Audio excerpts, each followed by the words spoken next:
Let's see if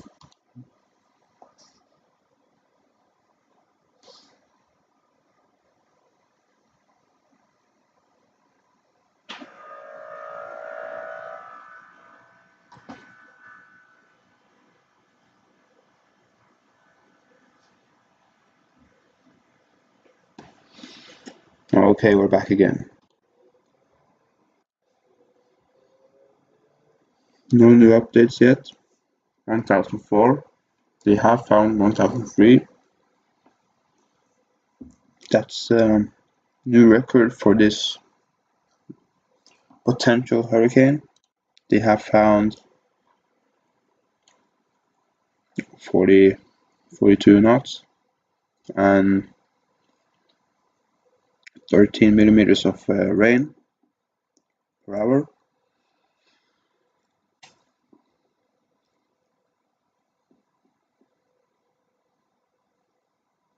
What? Whoa.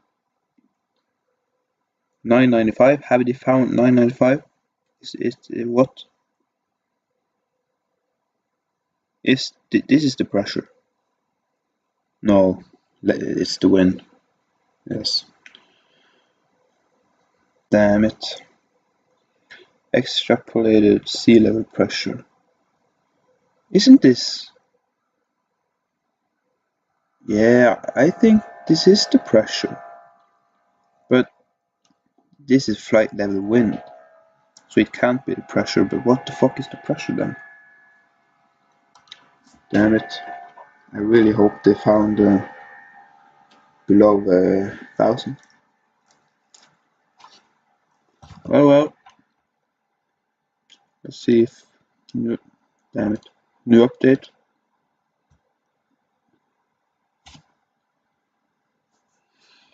Nope. 13. What the fuck is this one doing? Well, 1002. That's the lowest pressure the storm has had. Okay. This one is actually turning around. Okay. Let's see. No.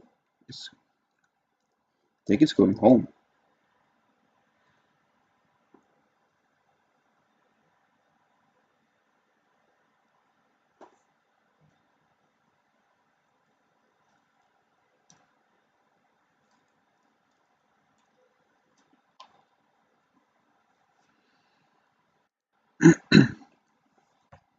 I think my family came home, so I probably have to turn off my stream now because I'm in the living room. I don't know.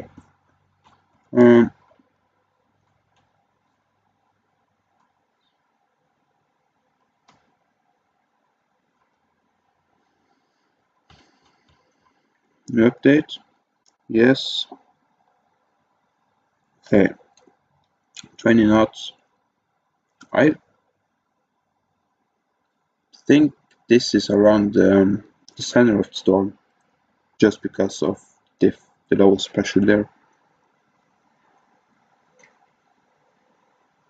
No. Right now they have 1002.4. The last update they had 1002.9. So this is around the center, I think. But they still find the wind, so I don't know. Has this updated? No. Yes, it has actually. They have found wind, so okay.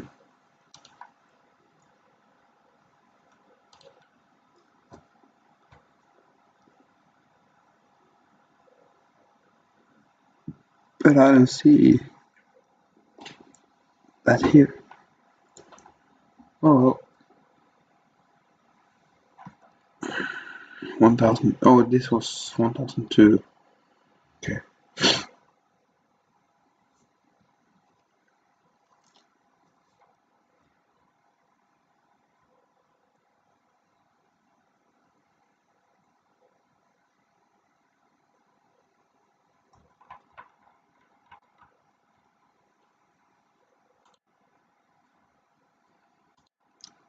Satellite image. Tropical storm Ian.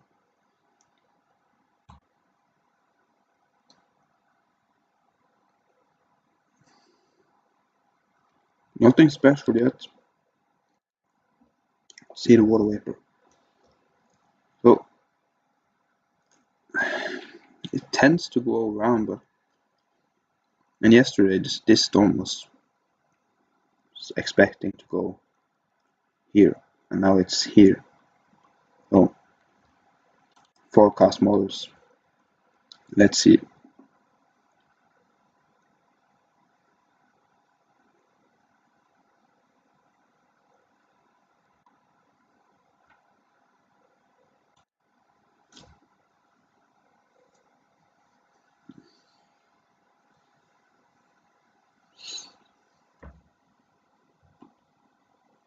Regions.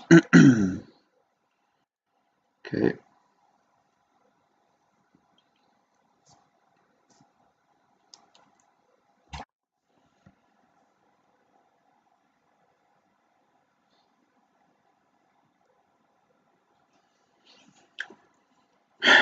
Fuck. Why is it so slow?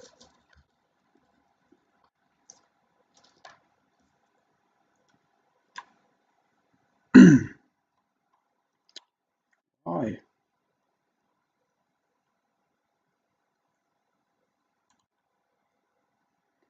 Go away. Maybe because of the stream. Oh.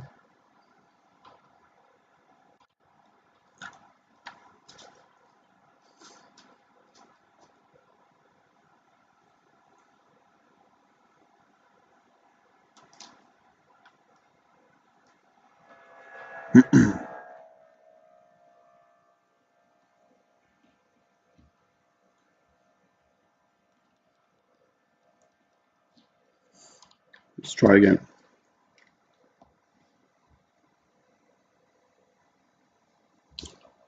No.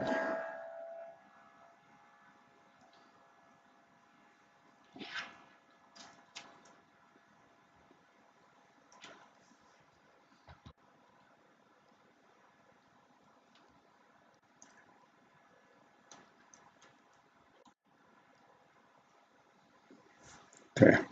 Something's happening. But I really hope the storm's going to be a Category 5 hurricane, but I think probably it's very strong 4.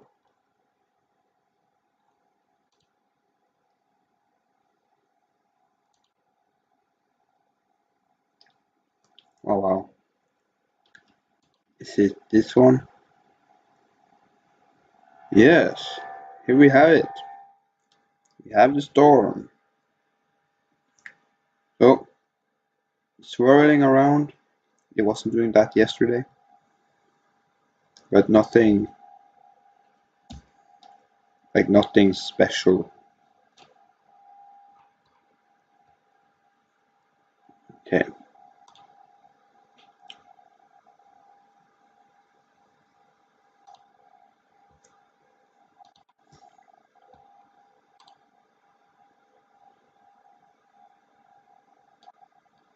Saturday evening, TD9 gets named Ian. Significant hurricane expected to impact Caribbean and US. Watch this.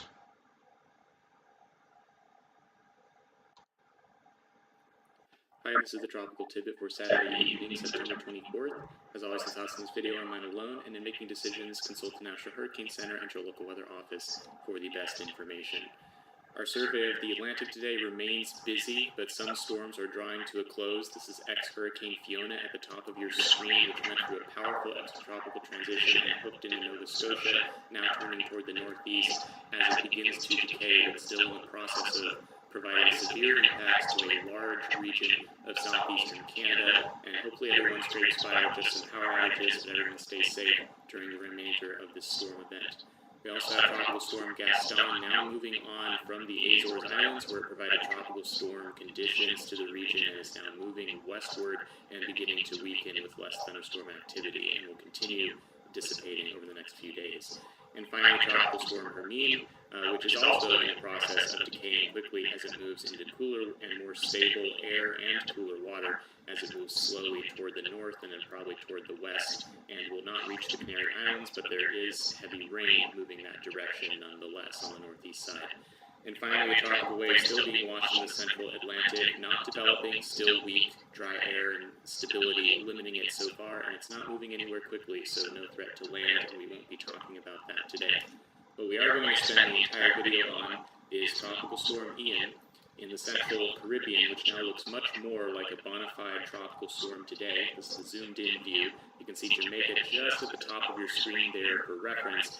And the big difference between today and yesterday is that we don't have an exposed low-level circulation. Instead, we can see that the view is obscured by thunderstorms, and the low-level center is somewhere under here. And it looks like it's probably trying to consolidate somewhere in the center of this area, just to the southeast. That's what I said. First on the northwest side. It's been a little Told you. chaotic on the recon data today. The plane went in there and early on found a couple of potential areas of rotation, even some wind shifts down here, and it wasn't clear exactly where the center of circulation was.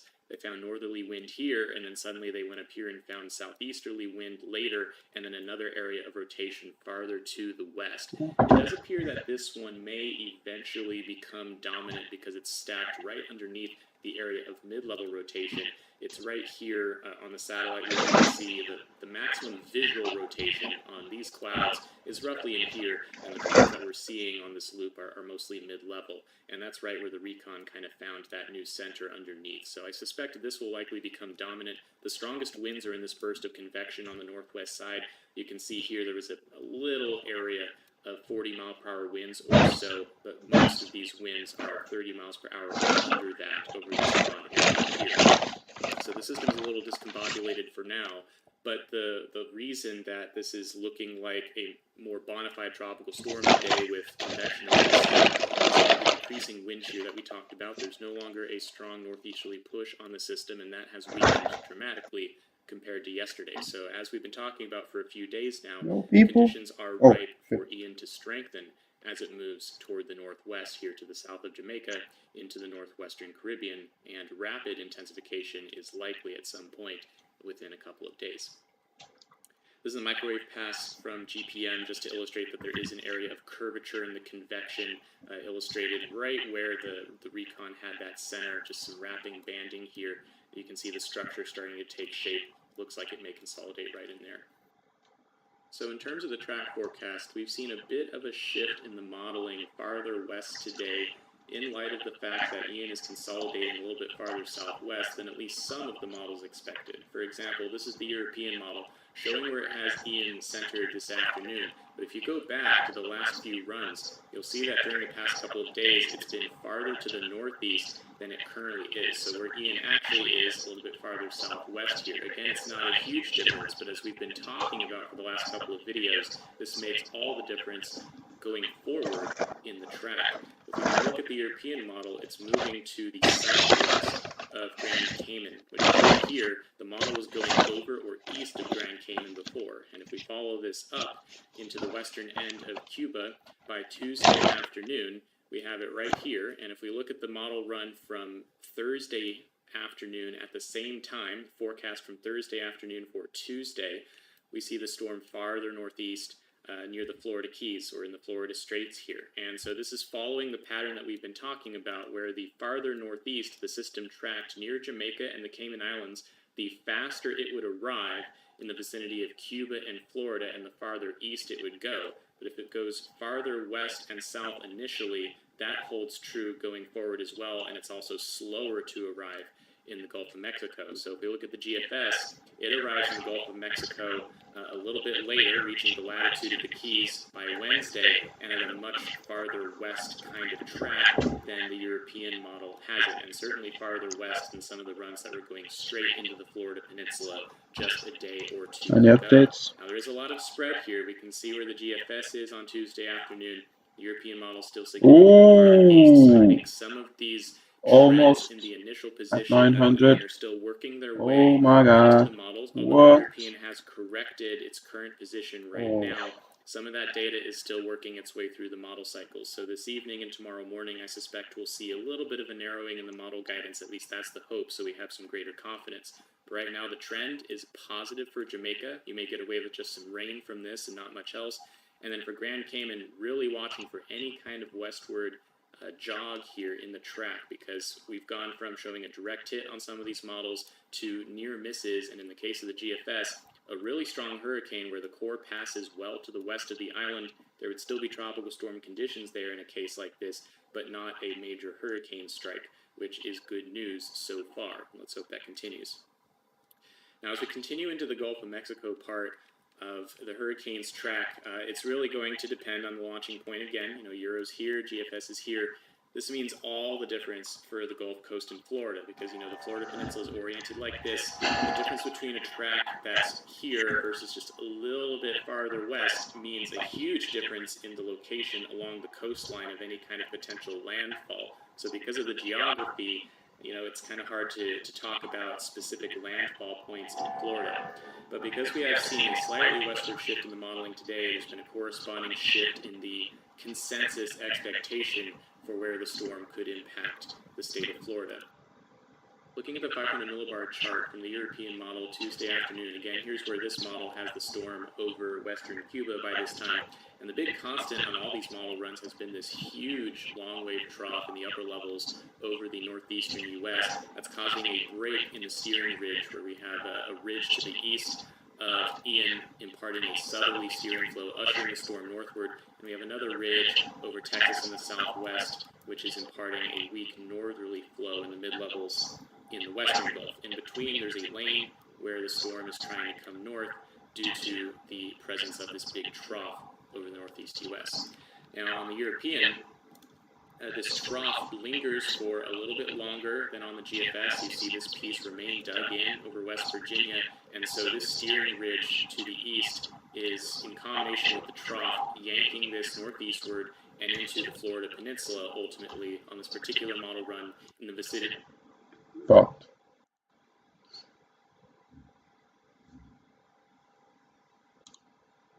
Oh well. Ability to reach the storm and tug it across Florida, that influence is lessened if the storm is farther west to begin with. So the storm will be slower to come north and also farther west. There's another detail about the trough, though, that's different. On the GFS, this trough actually pulls out a little bit faster than it does on the Euro, which holds on for just a little bit longer. Let's see if we can find a spot here, maybe on Thursday morning. So yeah, there you go. The trough pulling out on the GFS there, whereas on the Euro, you see it's still a little bit farther back here, just enough to pull on the storm a little bit more than the GFS. So the timing and evolution of this big trough is key in this particular situation. But again, the position of the storm is big too. It's going to be slower as a general rule. If it's farther west, such as the GFS, it will take longer to come north, and it will also be farther west in the end. So on the GFS, we're not even talking about the Florida Peninsula anymore. We're talking about the Gulf Coast, moving up in this case to the western Florida Panhandle. It's not a huge distance from here to here, but again, because of the geography of the coastline, that kind of 150, 200-mile shift really changes everything in terms of where on the U.S. coastline the hurricane makes landfall. So like we talked about yesterday, it's important not to focus on the details of the first NHC forecast, which was into the Florida Peninsula pretty far south, but the range of possibilities extended well to the west, and we are seeing a shift west in the model guidance in general today. This is a look at some of the uncertainties from the perspective of the ensemble systems, which give us a really great idea about what the realistic possibilities are in this situation. This is the European ensemble, which has corrected farther west now that we see where Ian is, south of Jamaica. You see a great many members still move into western Cuba, but there is a group that is farther south and ends up kind of close to the Yucatan Peninsula as well. And so we end up with quite a spread. The members that go over Cuba move north faster and still take kind of that original NHC track into the southern Florida Peninsula. But we have a group that remains off the peninsula for longer, and then a group that hangs even farther back and is much slower to come up. So you'll see that the spread only increases. The members that cross the peninsula end up here by Thursday afternoon, and then there's a group that kind of crawls up the western coastline of Florida, and then yet another group that ends up moving into the North Gulf Coast. So quite a bit of spread here, wide area that could theoretically see the hurricane moving in by the latter part of next week. If we look at the GFS, this has been the model that has, for the moment, been right about the short-term track of Ian. Shows a spread as well, a little bit farther west in general than the Euro, farther west of Cuba in general in the mean, and then as we move up, we do see some members moving into the Florida Peninsula, but now the majority stay out over the Gulf for a longer time, and we see them kind of drifting northward toward the Gulf Coast, and some of them even hang back for a much longer time, even going into next weekend. Some are still meandering over the central Gulf, and that's because as this trough pulls out on the GFS, if the hurricane hasn't made it this far and is still down here for some reason, the steering currents are suddenly quite weak because the trough is gone.